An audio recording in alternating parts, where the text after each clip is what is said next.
عزیمت جرأت و ہمت کا ہے اظہار، سیدھی بات عزیمت جرأت و ہمت کا ہے اظہار، سیدھی بات۔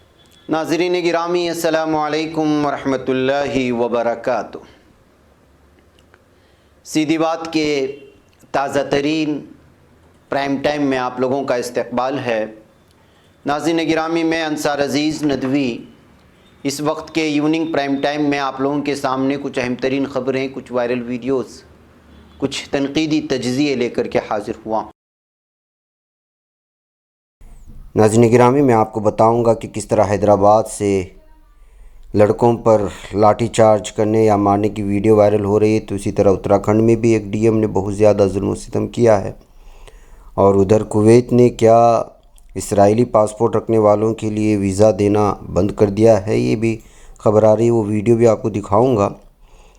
اولمپک تمغہ حاصل کرنے والا سشیل کمار جو پہلوان کہلاتا ہے، اس پر قتل کا الزام ہے، اس کو گرفتار کرنے کی ویڈیو بھی دکھاؤں گا۔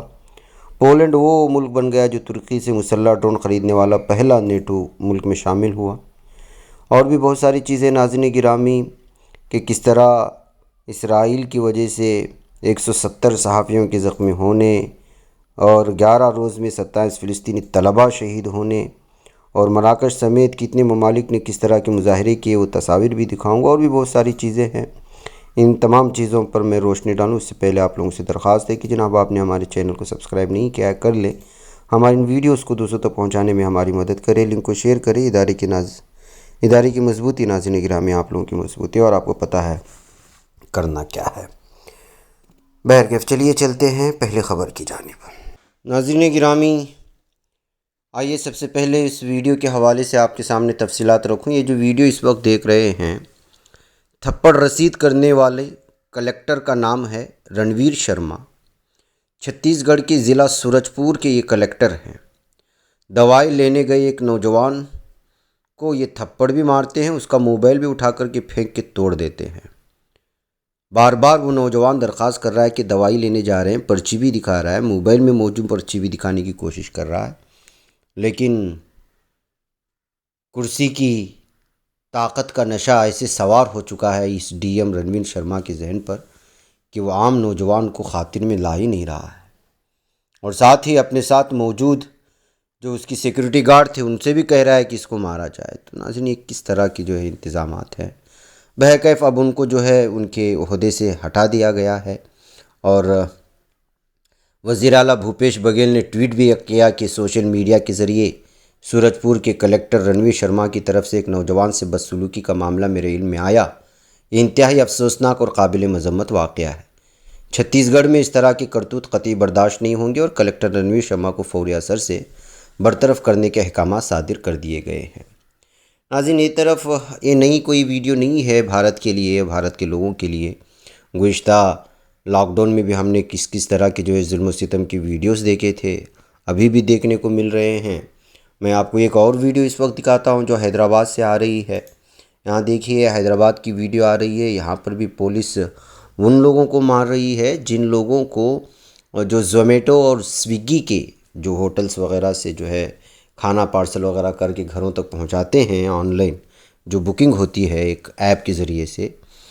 لیکن ظاہر سی بات ہے کہ جن لوگوں کو چھوڑا گیا لاک ڈاؤن میں، ان میں ڈیلیوری بوائز کو بھی چھوڑا گیا، ان کو بھی گھر گھر پہنچانے کی اجازت ہے، لیکن حیدرآباد سٹی پولیس نے جو ہے اس وقت ان کو بھی مارتے ہوئے نظر آ رہی ہے، اور یہ ویڈیو بھی اس وقت بہت زیادہ وائرل ہو رہی ہے۔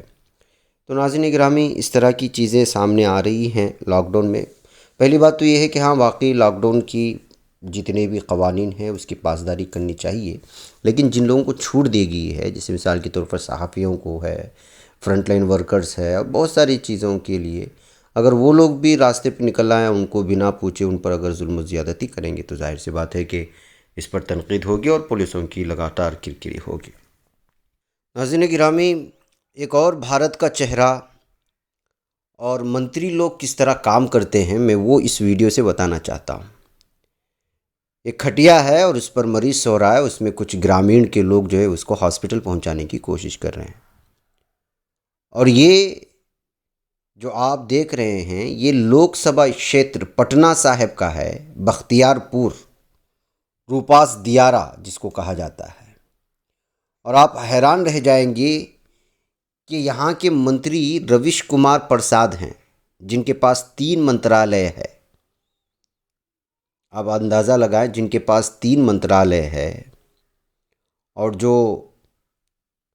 منتری بھی ہیں، لوک سبھا کے ممبر بھی ہیں، ان کے چھیتر میں ایک بیمار شخص کو ہاسپٹل پہنچانے کے لیے ایمبولینس نہیں ہے، تو ہمارے بھارت کا طبی نظام کس طرح سڑا ہوا ہے، یا پھر یوں کہیں کہ جو ہے منترالے جن کو سنبھالنے نہیں آتا ان کے پاس 3 منترالے کس طرح دے دیے گئے۔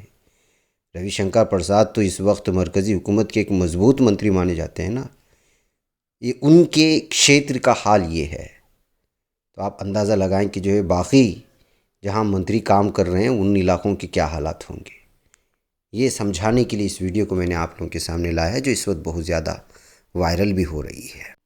ناظرین گرامی، آئیے ایک اور ویڈیو میں آپ کو بتانا چاہتا ہوں۔ اس وقت کویت نے بہت اچھا فیصلہ لیا ہے۔ کویت حکومت نے اسرائیل کا پاسپورٹ جس کے پاس ہوگا وہ یا تو یہ کویت تو آنے نہیں دیں گے، اور کویت کے راستے سے بھی کسی اور ملک بھی جانے نہیں دیں گے۔ اس طرح کا فیصلہ لیا گیا ہے، جس کی وجہ سے جو اس وقت اس کے فیصلے کی سراہنا ہو رہی ہے، اور اس سلسلے میں ایک ویڈیو بھی وائرل ہو رہی ہے، اور انگریزی جاننے والے اور سمجھنے والے لوگ اس ویڈیو سے بہتر انداز میں سمجھ سکتے ہیں کہ اس وقت جو ٹکٹ کاؤنٹر پر بیٹھا ہوا شخص ہے وہ کس طرح سے اسرائیلی پاسپورٹ رکھنے والے لوگوں کو جواب دے رہا ہے۔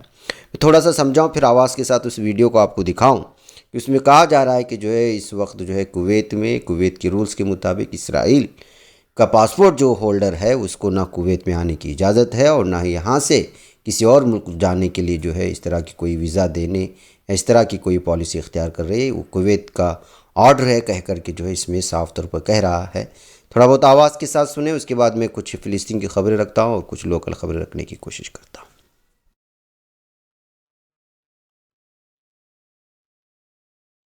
Why? This is the rule from Kuwait. No Israeli passport holders. But I'm going from... Yeah, you're flying to Kuwait. You're going via Kuwait. Kuwait Airways doesn't accept any Israeli passport holders. Is there any other passport holders that No. they don't allow? Just the Israelis at the moment. Yeah, it says straight away.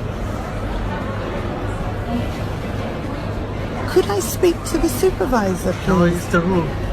Or the... It's a general rule everywhere on Kuwait Airways. It's straight away. It says straight away here. Can I speak to the airport manager, No please? passport. ناظرین گرامی، جنگ بندی کے بعد الگ الگ طرح کے لوگ الگ طرح بیان دے رہے ہیں، اور اب تفصیلی رپورٹ نکل کر کے سامنے آ رہی ہے کہ کس طرح اسرائیل کی بمباری کی وجہ سے کہاں کہاں کیا کیا نقصانات ہوئے اور کس نے کس طرح کا بیان دیا۔ میں تھوڑی بہت تفصیلات آپ لوگوں کے سامنے رکھ کر کے پھر آگے بڑھوں۔ سب سے پہلے میں آپ کو بتاؤں کہ اسرائیل کی جو حالیہ ظالمانہ کارروائی ہوئی اور جو بمباری ہوئی دہشت گردانہ، اور معصوم فلسطینیوں اور مظلوم فلسطینیوں کو جو نشانہ بنایا گیا، اس میں 33 ابلاغی ادارے یعنی کہ 33 چینلوں کے اداروں کو بھی نشانہ بنایا گیا، اور اس میں 170 صحافی زخمی ہوئے ہیں۔ ناظرین گرامی، جی ہاں، یہ خبر جو دی جا رہی ہے فلسطینی پریس یونین کی طرف سے، یہ رپورٹ بتا دی گئی ہے جس میں پوری تفصیلات فراہم کی گئی ہے کہ کس طرح سے 170 فلسطینی صحافی زخمی ہوئے اور 33 ابلاغی اداروں یعنی چینلز کو نشانہ بنایا گیا۔ اس کے علاوہ ناظرین گرامی، اب رپورٹ آ رہی ہے کہ کتنے لوگ طلبہ شہید ہوئے، تو اب رپورٹ وہی وزارت سے یہاں مل رہی یہ ہے کہ غزہ پر اسرائیلی جارحیت کی وجہ سے 11 روز میں 27 فلسطینی طلبہ شہید ہوئے، یعنی 253 جو شہید ہوئے ہیں، شہداء ہوئے ہیں ایک رپورٹ کے مطابق، اس میں 27 طلبہ بھی شامل ہیں۔ شہید ہونے والے طلبہ میں 5 غرب اردن سے اور 22 غزہ کی پٹی سے تعلق رکھتے ہیں۔ اس کے علاوہ ناظرین گرامی، اس بمباری میں 46 اسکول تباہ ہو چکے ہیں فوج کی ظالمانہ کارروائی سے، اور اس اسکولوں میں اقوام متحدہ کی ریلیف اینڈ ورکس ایجنسی اونروا کی اسکول بھی شامل ہیں جو انٹرنیشنل ایجنسی مانی جاتی ہے، امدادی فلاحی ادارہ مانا جاتا ہے، اس کی بھی شامل ہیں۔ اس کے علاوہ ناظرین گرامی جب بمباری ہو رہی تھی تو ظاہر سی بات ہے کہ فلسطینی قوم کے ساتھ اظہار یکجہتی کے لیے لوگ لگاتار سڑک پر اتر کر آ رہے تھے، اور اس وقت یہ تصویر بھی ایک سامنے ہے، اس تصویر کو آپ دیکھ لیں، اس سے آپ اندازہ لگائیں کہ کتنے ممالک راستے پر اترے تھے۔ ان میں سے بتایا جا رہا ہے مراکش کی عوام فلسطینی قوم کے ساتھ اظہار یکجہتی کے لیے سڑکوں پر اتری ہی، اور ساتھ ہی 51 شہروں میں 64 مظاہرے اور ریلیاں نکالی گئیں، اور اس کی الگ الگ تصویریں اس وقت آپ لوگوں کے سامنے اسکرین پر ہم دکھا رہے ہیں، اس کو دیکھ سکتے ہیں۔ اس کے علاوہ ناظرین گرامی ادھر ملیشیا نے فلسطینی قوم کو تنہا نہ چھوڑنے کا بیان جاری کیا ہے۔ ملیشیا کے سابق وزیر اعظم مہاتیر محمد نے کہا کہ فلسطینی قوم کے خلاف اسرائیلی فوج کی وحشیانہ جارحیت اور غزہ میں بربریت پر ان کا ملک فلسطینی قوم کے ساتھ ہے۔ کوالالمپور میں قائم فلسطینی سفارتخانے کے دورے کے موقع پر مہاتیر محمد نے کہا کہ ملیشیا نے ہمیشہ فلسطینی قوم کے آئینی اور قانونی حقوق کی حمایت اور فلسطینیوں کے خلاف اسرائیلی مظالم کی مذمت کی ہے۔ بیگم ناظرین میں نے اس سے پہلے بھی کہا ہے کہ یہ مذمت جنگ بندی سے پہلے ہو کر کی کچھ کارروائی ہوتی تو تب کوئی بات ہوتی، لیکن اس طرح جنگ بندی ہونے کے بعد کئی شہداء کی لاشیں دیکھنے کے بعد اور ہزاروں عمارتیں اور ہزاروں خاندان بے گھر ہونے کے بعد اس طرح کی مذمت کی کوئی بات کوئی معنی نہیں رکھتی ہے، وہ چاہے سعودی بولے، وہ چاہے UAE بولے، یا پھر جو ہے ملیشیا یا ترکی بولے۔ صاف بات یہ ہے کہ جب تک آپ پوری طرح سے شانہ بشانہ اس وقت کھڑے نہیں ہوتے جب ان پر ظلم کیا جا رہا تھا، ان پر بمباری ہو رہی تھی، تو آپ کو جو ہے دغلی پالیسی اپنانے والا ہی کہا جائے گا، چاہے ملیشیا ہو، ترکی ہو، ایران ہو، یا پھر جو ہے سعودی عرب۔ بہرکیف ناظرین گرامی آئیے میں آپ کو لے چلوں مدھیہ پردیش کے راج گڑھ ضلع ہیڈ کوارٹر کے نجی اسپتال میں زچگی کے دوران بچے کی موت کے معاملے میں غفلت برتنے پر اسپتال مالکان سمیت 20 سے زائد افراد کے خلاف مختلف دفعات کے تحت FIR درج کر لی گئی ہے۔ پولیس کے ذرائع کے مطابق انتظامیہ کی تحقیقاتی رپورٹ کی بنیاد پر 22 افراد کے خلاف مقدمہ درج کیا گیا، جس میں ونود شرما، ساحل اور تنویر بھی شامل ہے۔ پولیس کا کہنا ہے کہ اس معاملے میں مکمل تفتیش کے بعد مزید قانونی کارروائی کی جائے گی۔ ذرائع کے مطابق کلکٹریٹ میں کام کرنے والے اسٹینو ٹائپسٹ اجے نقوال کی اہلیہ کی زچگی کے دوران بچے کی موت ہو گئی۔ اس معاملے میں نقوال نے شکایت کرتے ہوئے آپ بیتی سے پولیس اور انتظامیہ کو آگاہ کرایا۔ ضلع کلکٹر نیرج کمار سنگھ نے اس معاملے کی تحقیقات کے لیے کمیٹی تشکیل دے دی ہے۔ بہرکیف ناظرین گرامی زچگی کے دوران غفلت برتنے کا الزام لگاتے ہوئے اس وقت 22 افراد کے خلاف مقدمہ درج کر کے انکوائری کیے جانے کی بات سامنے آ رہی ہے۔ اس طرح سے یہ پہلا معاملہ ہے کہ کسی ہاسپٹل میں اس طرح غفلت برتنے کی وجہ سے فوری طور پر کسی ہسپتال یا اس کے اہلکاروں کے خلاف معاملہ درج کر کے جو ہے فوری طور پر کارروائی کرنے کی معاملہ ہے۔ بصورت دیگر کچھ لوگ احتجاج کر جاتے ہیں اور اس کے بعد بچے کی موت ہے، اس طرح سے جو ہے لوگ مجبور ہو کر کے نکل جاتے ہیں، لیکن یہ اچھا ہوا کہ جو ہے ڈاکٹروں اور ہسپتال وغیرہ کے خلاف بھی جو ہے غفلت برتنے پہ معاملہ درج کر کے تحقیقات اور کارروائی کرنے کی یقین دہانی ہوئی ہے۔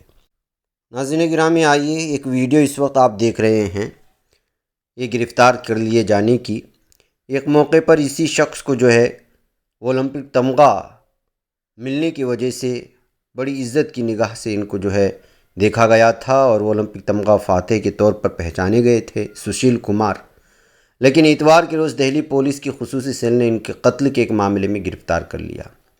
آپ کو معلوم ہونا چاہیے کہ ان پر اجے پر 50,000 روپے کا اور سشیل پر 1 لاکھ روپے کا انعام بھی رکھا گیا تھا، اور پہلوان کے خلاف ضمانتی وارنٹ بھی جاری کیا گیا تھا۔ ان پر الزام ہے کہ 4 مئی کی شب انہوں نے کچھ دوسرے پہلوانوں کے ساتھ مل کر دہلی کے چھترسال اسٹیڈیم کیمپس میں ساگر رانا نامی پہلوان پر حملہ کر دیا تھا، جس کے سبب ان کی موت ہو گئی تھی۔ Special CP special cell Neeraj Thakur نے بتایا کہ پہلوان سشیل کمار کو ان کی ٹیم نے گرفتار کیا۔ انہوں نے خبر رساں ایجنسی ANI کو بتایا کہ یہ CP عطر سنگھ کے سرپرستی اور انسپکٹر شیو کمار اور انسپکٹر کرمبیر کی قیادت میں سشیل کمار اور اجے کو دہلی کے منڈکا سے گرفتار کیا گیا ہے۔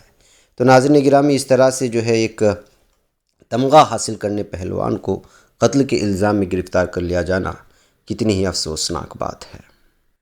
ناظرین گرامی آئیے آخر میں خبر لگ کر کے آپ لوگوں سے اجازت لوں کہ پولینڈ معاہدہ شمالی اوقیانوس کی تنظیم نیٹو میں شامل ایسا پہلا ملک بن چکا ہے جو ترکی سے مسلح ڈرون خریدنے جا رہا ہے۔ پولش وزیر دفاع میریس بلیچسک نے ہفتے کے روز ایک بیان میں بتایا کہ ترکی سے بیراختر TB2 ڈرونز کی پہلی کھیپ آئندہ سال ملک میں پہنچے گی۔ یہ ڈرون سنیک شکن میزائلوں پروجیکٹائل سے لیس ہوں گے۔ اس کے علاوہ پولینڈ ترکی سے لاجسٹکس اور تربیتی پیکیج بھی وصول کرے گا۔ پولش وزیر دفاع نے پولینڈ کی سرکاری ریڈیو کو بتایا ہے کہ بیراختر TB2 ڈرونز نے جنگوں میں اپنا مؤثر اور کارآمد ہونا ثابت کیا ہے۔ ان کا مزید کہنا یہ تھا کہ ان ڈرونز کی سروس ایک فوجی کمپنی کرے گی، لیکن انہوں نے اس کی مزید وضاحت نہیں کی ہے۔ ترکی سے ان ڈرونز کی خریداری کے کانٹریکٹ پر آئندہ ہفتے پولش صدر آندرزے ڈوڈے کے انقرہ کے دورے کے موقع پر دستخط کیے جائیں گے۔ ناظرین گرامی، میں آپ کو یہاں پر اس وقت واضح کر دوں کہ بغیر پائلٹ والے طیارے جن کو ڈرونز کہا جاتا ہے، اس میں ترکی اس وقت دنیا کا چوتھا سب سے بڑا ملک بن چکا ہے جو اس طرح کے ڈرونز تیار کرتا ہے۔ ترکی مختلف اقسام کا اسلحہ اور دفاعی ساز و سامان تیار کرتا ہے۔ صدر رجب طیب اردگان کی ہدایت پر مغربی ہتھیاروں پر انحصار کم کرنے کے لیے ترکی نے دفاعی ساز و سامان کی پیداوار بڑھا دی ہے۔ بہرکیف ناظرین گرامی، آپ اندازہ لگائیں کہ ایک ترکی جیسے ملک سے اب دیگر یورپین ممالک اور وہ بھی نیٹو میں شامل ممالک اگر اس طرح کے دفاعی اسلحہ خرید رہے ہیں تو جو ہے ترکی اس وقت جو ہے دفاعی پوزیشن میں ان ممالک میں شامل ہونے جا رہا ہے جو اپنے آپ کو پہلے صف کے مانتے ہیں۔ بہرکیف ناظرین گرامی، یہ کچھ اہم ترین خبریں تھیں جو آپ لوگوں کے سامنے پیش کر دی گئی۔ مجھے یہاں پر اجازت دیں، انشاءاللہ پھر آپ لوگوں سے ملاقات ہوگی۔ السلام علیکم ورحمۃ اللہ وبرکاتہ۔ خبر پڑھنے کا تم نے بھی عجب انداز پایا ہے، رواداری کے جذبے نے بھی تم پہ ناز پایا ہے، اسی راہ میں محبت کا حسین اعزاز پایا ہے، تمہیں ہر انجمن میں ہم نے تو ممتاز پایا ہے، تمہیں سے ہے ترقی پر عزیز انصار، سیدھی بات عظیمت جرأت و ہمت کا ہے اظہار، سیدھی بات عظیمت جرأت و ہمت کا ہے اظہار۔